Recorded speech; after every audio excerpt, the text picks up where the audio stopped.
cuma begini melantai, kemudian tempatnya juga sebenarnya kemarin sudah di itu sama orang yang Mbak jaga ini, hanya kayaknya dia ada tidak sempat untuk pakai bersih. Nah tadi sudah disebut dari pemerhati, dari Karsipan juga. Nah, kita mau dengar Pak, sudut pandangnya Kominfo ini bagaimana ini Pak? Ini karena ini hari Karsipan dan hari buku 17-18 toh, 17 hari buku nasional, 18 hari arsip. Jadi teman-teman ini berbicara tentang gampang Pak. Bosnya kita sekarang. Nah sebelumnya Mas apa Bapak ganti? Oh si ini gampang Pak. Begitu kepala BKD yang tahun 3 tahun terakhir Pak, hilang dia. Siapa ini? Untung waktu itu Pak, Aceh Tandai masih hidup, ya belakang kantor. Saya wawancara Pak, dia sebutkan nama ini Pak, yang Raja Tom. Saya siapa? Ini rumahnya Pak, yang samping sini. Karena saya langsung ke rumahnya waktu itu, tapi ketemu anaknya. Ini yang samping rame dia. Lapasere. Ya? Lapasere. Oh itu kepala BKD pertama. Sudah. Kepala BKD pertama itu Pak. Tapi ketika saya kunjungi yang satu lagi Pak, oh bukan, masih ada yang pertama, itu yang kedua. Jadi apa sih ini sejarah Pak ya? Padahal saya ke rumah anaknya ini Pak. Dia juga tidak tahu, oh iya kan? Ya, kan? Ibu Cuce ya siapa? Iya. Nah, saya langsung ketemu wawancara beliau. Dari dia saya tahu Pak. Tidak ada yang bisa terjemahkan karena bahasa Bugis kuno yang betul susah kita bahasa Bugis seperti sekarang bisa kita terima. Dan itu menurut saya sebuah asik yang sangat penting, tetapi buat apa kalau cuma tersimpan tidak transformasi lain dengan untuk menerjemahkan 4 jilid 20 tahun baru selesai, 20 tahun. Sementara saya dengar itu ada 20 jilid di jadi berapa tahun itu sangat rumit. Tapi dia bilang syukurnya ini ibu ini syukurnya ada pelan itu memang. Ya, saya Pak Isa anggota. Oh iya. Nah, jadi di Bodabaya. Oh iya Pak. Dua hari dan Papua. Jadi kita dengan Pak Hendra Muslim sama kita sebenarnya.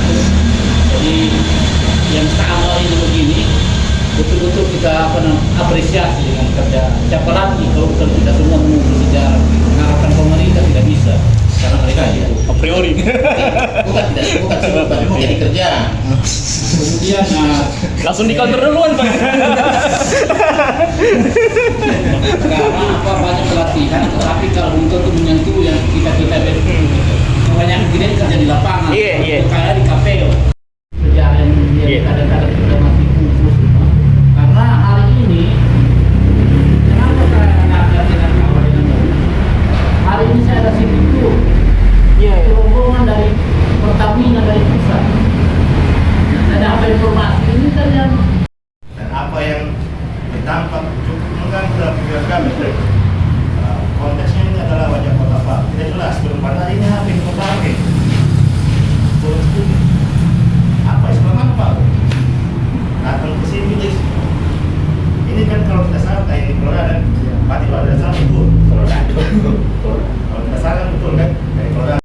Dia benar tentang bagaimana pentingnya al-heda karena bukan salah satu benang merah sebuah kebudayaan itu adalah arsitektur. Nah, dia bisa menceritakan dari orang tua, apalagi bisa kami membaca ya, sekali lagi kembali persoalan Karsipan kami membaca di mana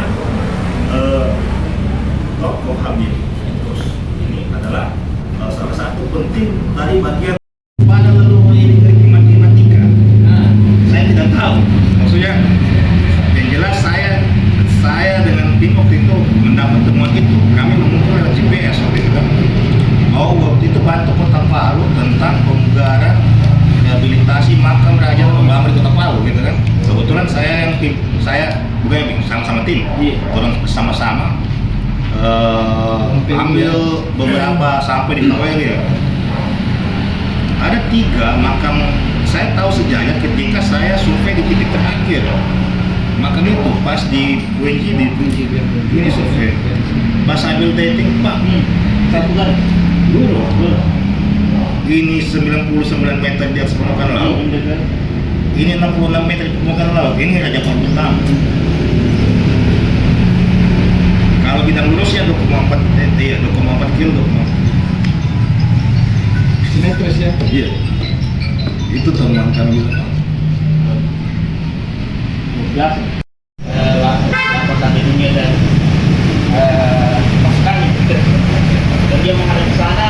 Menurut mereka, menurut riset itu bahwa untuk memata-matai karena dia lebih tinggi dalam konturnya lebih tinggi.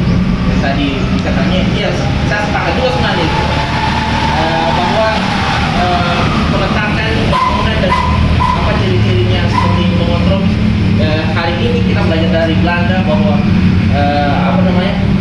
orang ini sudah tahu ini daerah kuat, ini daerah panas, dan akhirnya dibuat pintunya terlalu tinggi, rentengnya tinggi, gitu. Padahal udara panas tapi kita tidak terlalu panas di dalam. Ini jadi sering sekali sudah. Teman-teman seniman dulu. Kayak kajian ini ya. Iya, kajian sudah. Alhamdulillah saya juga betul yang bilang tadi tidak ada yang kebetulan. Saya juga kesini tadi janjian dengan teman sedikit meliput dan sekalian bikin video klip sebenarnya. Saya pikir tadi pembahasannya yang perlu dibutuhkan buat kami juga buat teman-teman adanya sebuah sinergisitas, adanya sinergi dalam sebuah. Kalau bahasanya teman-teman seniman banyak juga mengatakan membangun ekosistem sebenarnya. Ekosistem dalam musik pengkaryaan itu kita butuh data juga yang jelas. Apalagi seniman ini kan kebanyakan fiksi cara berpikirnya, dia kan pengembangan dari hal-hal yang sifatnya mungkin berasal dari dokumentasi, sesuatu hal yang sudah basicnya kebudayaan, sejarah dan lain sebagainya. Ini yang kemudian juga jadi ide mereka untuk membuat karya-karya yang bisa dinikmati oleh orang-orang di zaman ini. Kemudian saya sepakat tadi bagaimana bentuk sinerginya, kita memang butuh wadah sih. Salah satunya wadah untuk berkumpul, bagaimana kita mensinergikan ide-ide dari gagasan dari teman-teman arsip, orang-orang budayawan, kemudian arsitek yang akhirnya dikombinasikan dalam sebuah karakter Sulawesi Tengah itu sendiri. Kemudian kita menyuarakan, karena biar bagaimanapun komunikasi yang paling dekat dengan masyarakat itu adalah lewat dunia seni, baik itu lagu dan apa sebagai film pendek dan lain sebagainya. Nah, teman-teman seniman ini kalau tidak satu pemikiran dengan budayawan, dengan sejarawan dan lain sebagainya, dia akan lari sendiri. Dia akan membuat cerita yang ya tadi itu tidak tahu dari mana asalnya, padahal mereka cuma berfiksi, berimajinasi, dan itu sah di dalam sebuah pengkaryaan, sah, tidak ada yang bisa menyalahkan. Nah, ini maksudnya yang harus dirangkul lewat tempat, lewat apa kita bisa berdiskusi dan lain sebagainya, sehingga lebih membawa nilai karakter diri kita itu. Saya pikir peran dari seniman itu juga sangat penting, apalagi kalau kita bercerita tadi sejarah Islam kan, orang-orang filosofi, orang-orang sejarawan, orang-orang penulis itu kan luar biasa di zamannya kan, sehingga mereka kemas bahasa Quran itu dengan bahasa mutasabihat, bahasa alegoris. Dia menggunakan bahasa sastra yang tinggi, sehingga orang tidak bisa membaca langsung, oh maksudnya ini. Dia butuh meneliti. Bahasa alegoris itu begitu, dia bahasa mutasabihat, dia menggunakan media perumpamaan tumbuhan. Mungkin dia bilang orang mukmin itu sama seperti tumbuhan, akarnya ke dalam tanah, kokoh, dan dia berbuah sesuai dengan musimnya. Berarti sebuah karakter itu kan dia sampaikan dalam bentuk bahasa alegoris. Nah, itu sastrawan yang luar biasa dikemas, sehingga walaupun bangsa Tartar dan Tangan ini nggak boleh. Ya, ini unik sebenarnya. Sebelum melanjutkan, kalau ada yang bisa dibaca lagi. Yang lain. Ya, sambil dilihat-lihat, saya bisa antar juga bisa, karena berapa bulan kemarin sebenarnya ada kadisep Belanda, gunung ya ke Belanda, Pak Nyoman juga ke Belanda. Saya tidak tahu apa yang mereka dapat, tapi sebelumnya itu juga ada. Sebelumnya itu ada, kemudian mereka dapat salinan dari sebuah naskah. Ternyata naskahnya itu ada di sini aslinya. Orang Belanda itu membuat tiga rangka biasanya. Rangka pertama untuk rajanya, rangka kedua untuk di Batavia, rangka ketiga untuk Belanda. Yang untuk Belanda itu mereka dapat. Sebenarnya ada di sini. Hanya di beberapa tempat yang seperti ini, seperti di Parigi, dibakar habis. Masih ada lagi Rama.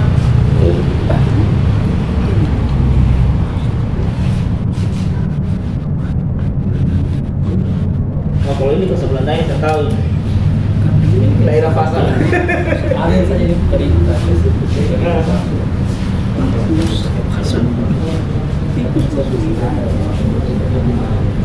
Jadi kertasnya sudah lama sekali.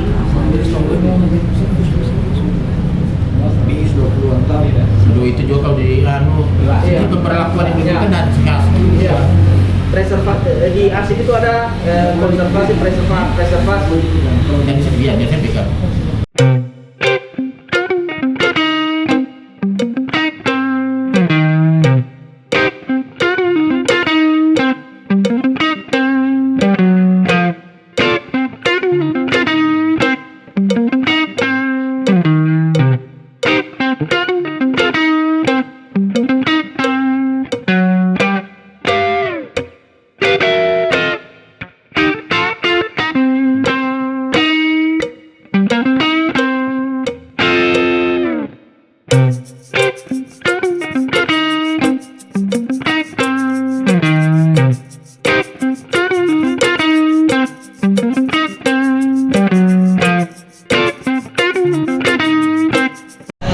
Pokoknya nanti kita lihat itu.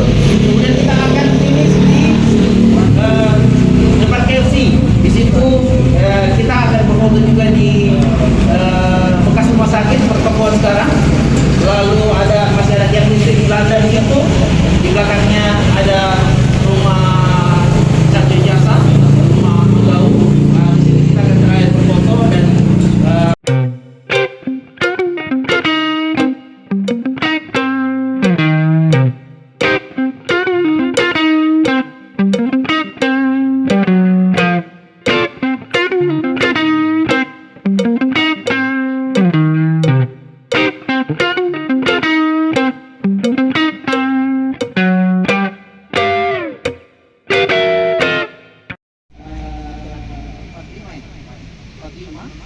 ini jadi markas besar, tapi ini sebenarnya bukan kantor, ini sebenarnya controller zoning, ya rumah controller, rumah gesakuber, ya. Jadi Sofian Kambai dalam tentunya, di lokasinya di sini. Tapi Pak Sofian Kambai itu menuliskan bahwa yang dia maksud ini berada dalam Jalan Mawar, dalam narasi bukunya itu. Pak Sofian Kambai menuliskan ini Jalan Mawar. Tetapi setelah kita cek bahwa yang dimaksud peristiwa ini di sini, ini bisa menaikkan bendera tanggal 17 Agustus 47 di sini. Ini kalau ada kunci organisasi dia langsung bisa berkisah karena dari salah satu foto yang ada di foto ini dia. Sekarang jadi warkop yang utama di Sembabon di mana? Tapi lalu tangkap di sini juga. Pusno dan Poyo. Ini masih aneh, masih bangunan asli. Ini masih sama bangunan asli. Hanya ada beberapa bagian yang sudah diubah kayaknya. Oh iya masih bangunan asli. Iya. Yang nah, ini sebenarnya kenapa akhirnya Provinsi Sulawesi Tengah itu ibu kotanya di Palu? Karena beliau ini tidak mau ke Poso. Karena di Poso tidak ada bandar udara. Dia menjabat ini 58 sampai 60 residen koordinator. Jadi belum provinsi sebenarnya. Masih daerah seperti otonom. Yang aslinya itu dia cuma satu di belakangnya. Satu susun. Oh betul. Ini kantor PU-nya Belanda. Kantor? Kantor PU Belanda. Arsip-arsip yang kita lihat tadi di gedung Juang itu kita dapat di lotengnya ini. Oh. Tapi sebenarnya ini cuma kelihatan bagus di depan, di belakang itu sudah tidak ada, sudah keropos semua. Ini sekarang sudah di Ini sudah jadi kepemilikan pribadi. Joni Limbunas. Karena kantor ketika berdasarkan peraturan pemerintah nomor 71/1999 ibu kota Kabupaten Trenggalek yang dulunya di Palu dari tahun 1962 sampai 1999 secara otomatis secara aktivitas pemerintah itu harus kembali ke kota Trenggalek sehingga aset ini merupakan aset. Sebenarnya ini adalah kantor kontrolir. Kalau rumahnya tadi yang kita buat kegiatan itu rumah kontroler, ini adalah kantornya. Jadi foto barunya sudah kita dapat tapi yang 2000-an. Kalau ini foto aslinya yang dari KITLP. Jadi ada beberapa foto, salah satu frame-nya itu ada Maka Ujang Bola, Lama Karate yang duduk. Dia duduk di depan sini. Karena kontrolor kemudian memanggil semua Zelfdestur, raja-raja lokal untuk mengawasi daerahnya di sini. Jadi secara rutin di sini dan berfoto di sini. Di Kota Palu. Ada satu di Lereng. Oh di Lereng ya? Di jalan itu kan ada di kedai terus di sana aja. Ini kalau dilihat kayaknya kayu besi. Jadi kalau listrik kita baca kan masuk di Kota Palu itu 50-an ya. Ini nah yang ini sebenarnya satu menghadap ke sana ini adalah sekolah. Makanya di situ SDN 1. Yang di balik ini SDN 1. Dulu kalau zaman Belanda Inlander School namanya. Jadi sekolah penduduk. Di depannya Inlander School itu dulu kantornya Cajo Jasa. Kalau di sebelah sini ini rumah sakit. Yang jadi ruko-ruko yang aneh kan. Ya, Mama Jena, di Mama Jena itu. ini kota rame dulu apa dulu? Jual kaset. Legend ini. Iya. Saya seharusnya Ini yang kita kalau kita depan ini rumah sakit anak. Iya. Ini. ini. Oh,